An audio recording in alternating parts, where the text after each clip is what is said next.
مزمور داويت معراف 31 وእግዚአብሔር أباخا وكل الله كتو أيتحفرني سلت صدقخا إلكا أناقفني إذنها نباي أدنن قلطيفكا أناقفني صنع كوحي عردي مدحاني كونني أمباين عردي نسخا إخا أمو سلسمكا إلكا مرحاني أسال ينون نسخا صقعي إخا أمو كابتي بحبو زتصاودو لي مفنطرا أوصاني منفسي عبيدكا معقبو اللخو እግዚአብሔር أملاخ حقي أدحنكاني إخا نتوم ناب كنتونت حاسوت زتصقعو اصلኦም إيه أنا جنا أب እግዚአብሔር إيه زوكل نمكراي ريخايو نصبا نفسي فليتكايو ناب إيد صلائي أيحبكانن نغاري كاب غفيح بوتا دو أبيلكاين إخا أمو بمحرتكا خفصة كحقوسون إيه وእግዚአብሔር ጸቢቡኒ እዩ እሞ መሐረኒ ዓይነይ ነፍሰይ ከብደይውን በሐዘን ማህሚኑ ህይወተይ ብጓሂ ዓመታተይ ብህታ ተወዲኡ ሓይለይ ብኣበሳይስ ለሐሊሑ ዓጽምተይውን ማህሚኑ እዩ እሞ ብሰሪ ሁላቶም ጸላእተይሲ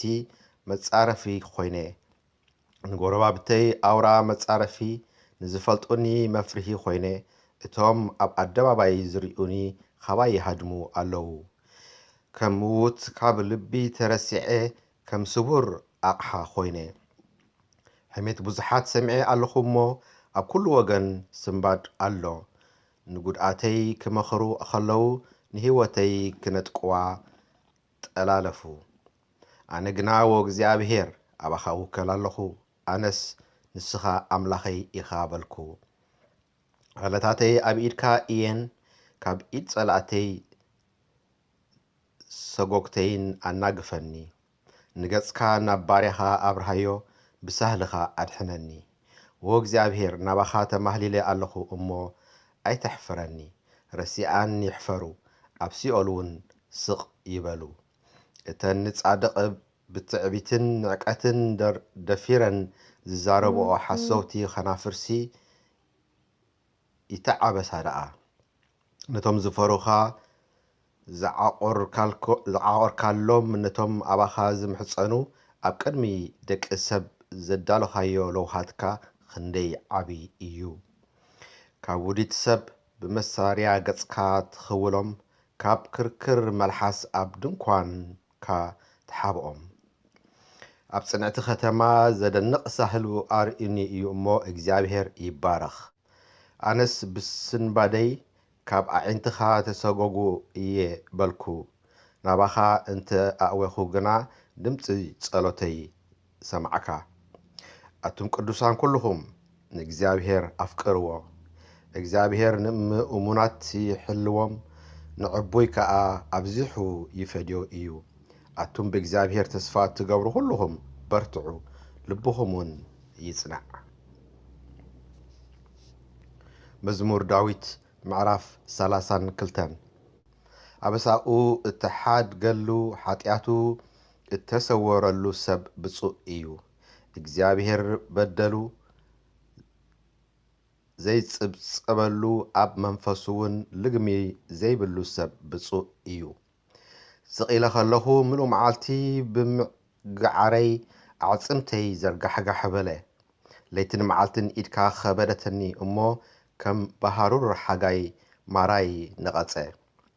حاتياتي أفلتقها بدليون أيسوركون نግዚአብሔር أبساي كناززلو يبلكو نسخاون إكي حاتياتي يقربلكالي سلزي دق زبل كله بتركبلا جيزي لمنكا بحق برتع وحيز انت دفعون أيك بصحون إيه نسخا خوحي إيخا ካብ ፀበባ ትሕልወኒ ብእልልታ ምድሓን ትኸበኒ ኣነ ክምረካ ነታ እትኸደላ መገዲ ድማ ከሪአካ እየ ዓይነይ ናባኻ ኣቢለውን ክመኽረካ እየ ከምቶም ኣእምሮ ዘይብሎም ናባኻ ምቕራብ ስለ ዝኣበየ ብልባብን ብልጓምን ዝግርሑ ኣፍራስን ኣባቐልን ኣይትኾኑ ንረሲኣ ብዙሕ ስቃይ ኣለዎ ነቲ ኣብ እግዚአብሔር ዝውከል ግና ቡ ብጸጋ ክኸቦ እዩ ኣቱም ጻድቃን ብእግዚአብሔር ተሓጎሱ ባህ ድማ ይበልኩም أتم قنوعات لبي كلخاتكم إلل بلو. مزمور داويت معراف 33 أتم تصاركان بإግዚአብሔር إلل بلو نقنعات سي مسغانا يقبوم إيو እግዚአብሔር بمسنقو أمسغنو 10 أوتار بزلو بغنا زمرلو حدش مزمور زمرلو بإللتا أصبيقكم قانيلو قال እግዚአብሔር ቅኑዕ እዩ እሞ ተግባሩ ሁሉን እሙን እዩ ጽድቅን ፍርድን ይፈቱ ምድሪ ብሳህል እግዚአብሔር መሊኣ እያ ሰማያት በዓል እግዚአብሔር ብዘሎ ሰራዊቶም ሰተንፍሱ አፍ ተገብሩ ንማያት ባሕሪ ከም ኩልሰስቲ ይኹምሮ ንማዓሙቕ ኣብ መዛግብቲ ይእክቦ ንሱ በለ ኮነ ድማ ንሱ አዘዘ ቆመ ኸዓ እሞ ምድሪ بملأ እግዚአብሔር تفرحيو أب عالم الزنبرو كلهم بؤو يشبرو እግዚአብሔር بمخري أحزاب كنتو يقبرو نحسابات هزبتات يطفو مخري እግዚአብሔር نزل عالم إيو حسابات اللبون كاب ولدو نولدو يقوم እግዚአብሔር زأملاخو هزبي اتي نرستو زحاريو هزبي بصو إيو እግዚአብሔር كاب سمايات يمعدو نخلهم دك اسب يتأمتهم اتي بلب كلاتهم زسرح تقبار كلاتهم كا زستبهلسي نسونتهم اب مدري الزنبرو كلهم كابوتا محدرو يملكتهم ايو نقوس بمبزح سراويتو ايدحنن جقنا بعبي حيلو اي ناقفن فرس نمدحان كنتو ايو بعبي حيلو اي ناقفن انهون نفسهم كاموت كناقفا بزمن تميتون بهيوت كتن بروم عين እግዚአብሔር ናብቶም ዝፈርህዎ ናብቶም ብምሕረቱ ተስፋ ዝገብሩ እያ ነፍስና እግዚአብሔር ትጽበዮ ሓገዝናን ዋልታናን ንሱ እዩ ኣብ ቅዱስ ስሙ ዓቂብና ኢና እሞ ልብና ብኡ ይሕጎስ ኣሎ ወ እግዚአብሔር ከምቲ ባኣኻ ተስፋ ዝገበርናዮ ጸጋኻ ኣብ ልዕሌና ይኹን مزمور داويت معرف 34 እግዚአብሔር كل ጊዜ እባርኾ ውዳሴኡ ንሐዋሩ ኣብ ኣፈይ እዩ ነፍሰይ በእግዚአብሔር ክትሕበንያ ትሑታት እዚ ሰሚዖም ክሕጎሱ እዮም እግዚአብሔር ምሳይ ዓብይዎ ንስሙ ሓቢርና ልዕል ነብሎ እግዚአብሔር ደለኽዎ ንሱውን መለሰለይ ካብ ኩሉ ፍርሃተይ ኣናገፈኒ ናብኡ ዝጥምቱ የንጸባርቑ ገጾሙን ከቶ ኣይሐፍርን እዚ ምስኪን እዚ ኣወ እግዚአብሔር ውን ሰምዖ ካብ ኩሉ ጸበባኡ ኣድሓኖ መልአኽ እግዚአብሔር ኣብ ዙርያ እቶም ዝፈርህዎ ይሰፍር የናግፎም ከዓ እዩ እግዚአብሔር ሰናይ ምዃኑ ጥዑሙ ረአዩ ኣብኡ ዝውከል ሰብ ብፁእ እዩ ነቶም ዝፈርህዎ ገለ ኣይጎድሎምን እዩ እሞ ኣቶም ቅዱሳኑ ንእግዚአብሔር ፍርህዎ ኮራኹር ኣናብስ ይስእኑን ይጠምዩን እግዚአብሔር ዝደልይዎ ግና ሰናይ ዘበለ ኸቶ ኣይጎድሎምን ደቀየ ፍርሃት እግዚአብሔር ክምህረኩምሲ ንዑ ስምዑኒ ህይወት ዝፈቱ ጽቡቕ መዓልትታት ክርኢ ዝደሊ ሰብ መን ኣሎ መልሓስካ ኻባይ እከይ ከናፍርካውን ካብ ምዝራብ ጥልመት ሓሉ ካብ እከይ ረሓቕ ሰናይ ከኣግበር ንዘለዓለም ድለያ ሰዓባውን ዓይንቲ እግዚአብሔር ናብ ጻድቃን ኣዛኑ ኸኣ ናብ ኣውያቶም እየን ንመዘከርታኦም ካብ ምድሪ ምእንቲ ኸጥፍኦስ ገጽ እግዚአብሔር ናብቶም ገበርቲ እከይ እዩ ጻድቃን የእውዩ እግዚአብሔር ድማ ይሰምዖም ካብ ኩሉ መከራኦምን የናግፎም እግዚአብሔር ነቶም ስቡር ልቢ ዘለዎም ቀረባኦም እዩ ነቶም ቁጥቁጥ መንፈስ ዘለዎም ድማ የድሕኖም ናይ ጻድቕ መከራ ብዙሕ እዩ እግዚአብሔር ግና ካብ ኩሉ የናግፎ ንሱ ንኹለን ዓጽምቱ ይባለህን ሓንቲ እኳ ኣይትስበርን ክፍኣት ንረሲእ ይቐትሎ ንጻድቕ ዝጸልኡ ኸኣኹ ክኹነኑ እዮም እግዚአብሔር ንነፍሲ ባሮት ይብጀወን ካብቶም ኣብኡ ዝዕቀቡ ኸኣ ሓደ እኳ ኣይኹነንን እዩ መዝሙር ዳዊት ምዕራፍ 35 ወእግዚአብሔር ነቶም ዝበኣሱኒ ተባኣሶም ነቶም ዝዋግኡኒ ውግኣዮም ዋልታን ገለብን ሓዝ እሞ ንምርደአይ ተንስእ ኩናት ኣንበጥብጥ መገዲ ሰጎግተይውን ዕጾ ንነፍሰይ ምድሓንኪ أنا إيه بلا ننفسي زدليوا يحفرون ينورون طفاتي زحسبون مدري يملسون يحفرون كم تعب قدم نفاس زلو بقبق يهونو ملأخ እግዚአብሔር كأ يباررهم بزي مخنيات مفنطرኦም بحبو زرجحهم لي بزي مخنيات ننفسي قدقاد كعيتهم لا يوم أمو مقدم صلماتن من دلحصن تخون ملأخ እግዚአብሔር دما يسقوقهم بدنقت طفات يمصايو اتا زسورا مفنطراو تحزو نطفات نبقى يودق نفسي جنا بإግዚአብሔር ባህ ክብላ بمدحانون ክትሕጎስ እያ ዓጽምተይ ኩለን ወእግዚአብሔር ንስኻ ንምስኪን ካብቲ ዝሕይሎ ንምስኪን ድኻን ካብቲ ዝብዝብዞ ዘናግፍ ንኣኻ ዝመስለካ መን ኣሎ ክብላ እየን ሓሶቲ ምስክር ተንሲኦም ዘይፈለጥክዎ ነገር ይሓቱኒ ኣብ ክንዲ ሰናይ እከይ ይፈድዩኒ نفسي زختيما الله أنس انت حاممو كلي تخدمكو ننفسي بصوم قصعكوا رأسي أدنيني تصلح إن حوين كم زنبرة غيري تملالسكو بولاديتو خم زبكي دنيني حزنكو انت حانكسكو جنا حبيرون باهبلوم كفوات حبروا لي أي فلتكون كأ كأدوني أي حدو جننون مستم جبوزات وزنياتات كوينهم أسنانهم حرك أمولي قويتاي كسب معاز نزي خطت أمتو إخا ننفسي كابت أفعاتهم نتي كأندي كاب أنا بس أنا قفا عبي محبر أمسجنكا ኣብ ማእከል ብዙሓት ህዝቢ እውድሰካ እቶም ብኸምኡ ዝጻረሩኒ ብኣይ ኣይተሐጉሶም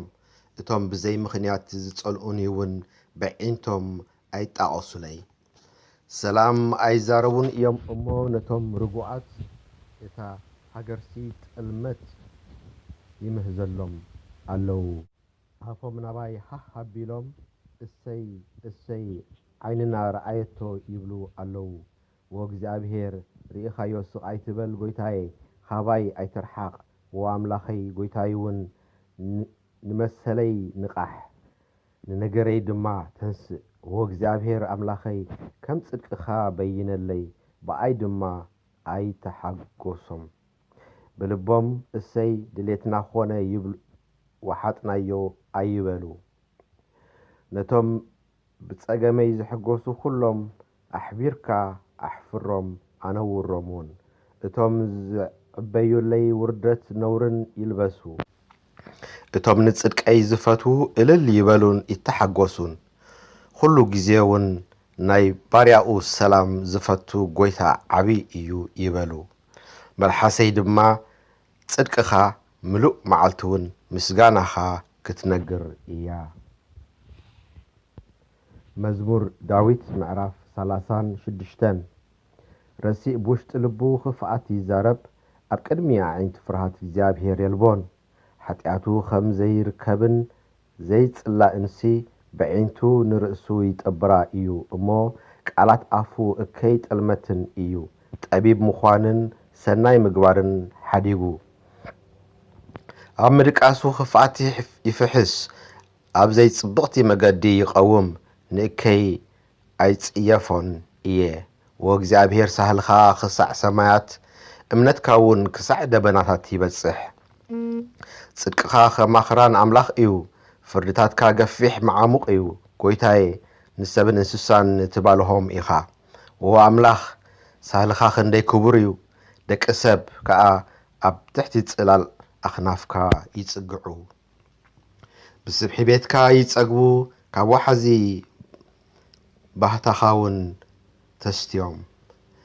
نهيوت فلفالي أباها إيو أمو ببرهانكا برهان نرئي ألونا سهلخا نتوم زفلتوها تصدقخاون نقونعات لبي وسخ اقري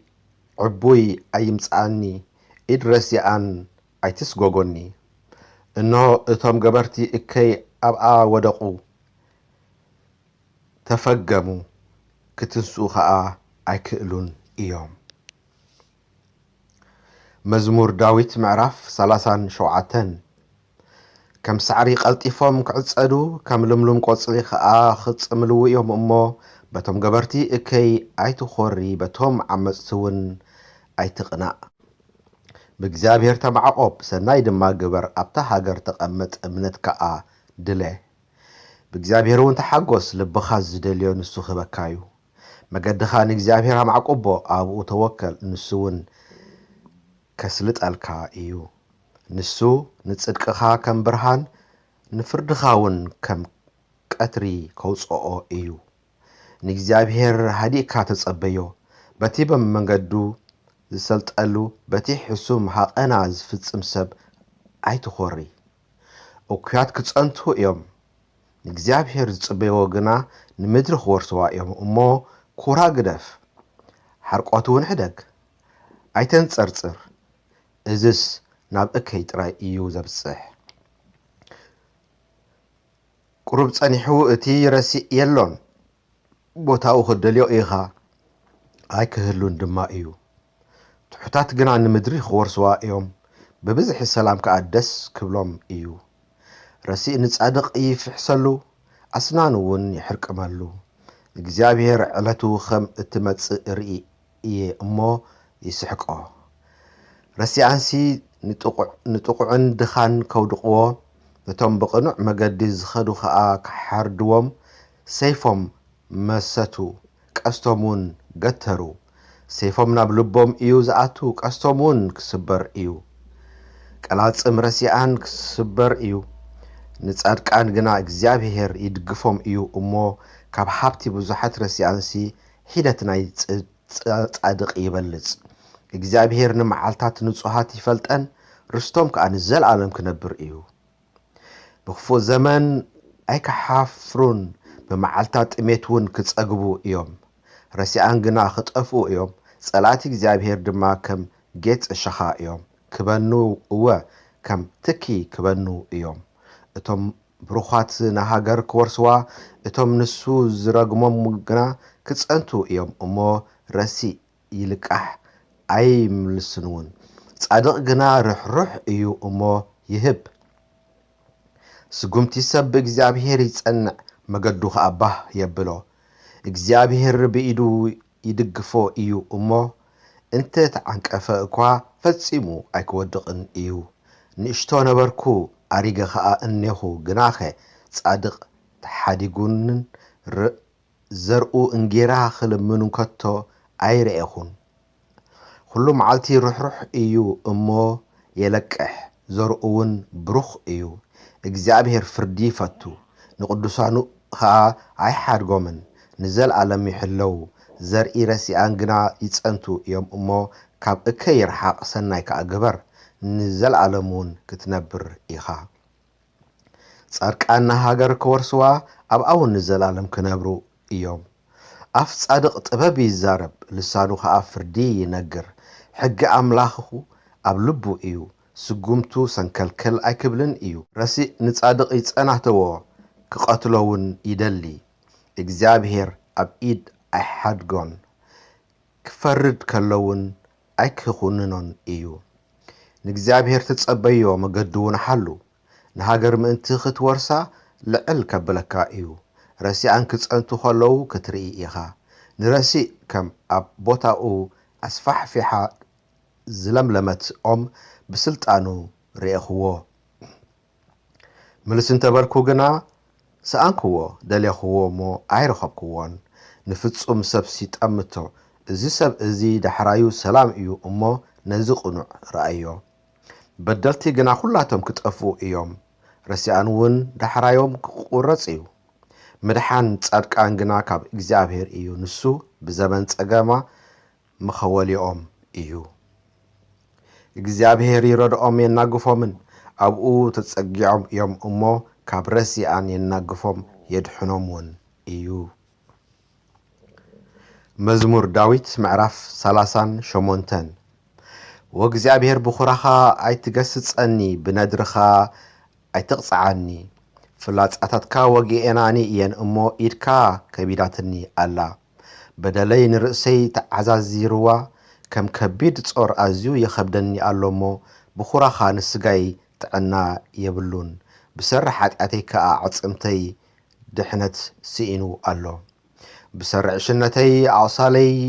ይብድብድን ይመጉልን ኣሎ ኣነ ጎበጥኩ እምብዛውን ሓጎብኩ ምሉእ መዓልቲ ብሓዘን እነብር ኣለኹ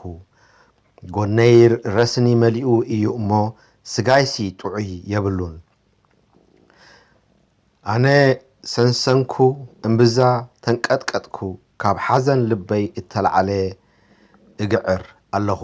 ጎይታዬ ኩሉ ሃረርታይ ኣብ ቅድሜኻ እዩ እህህታይ ኣይተሰወረካን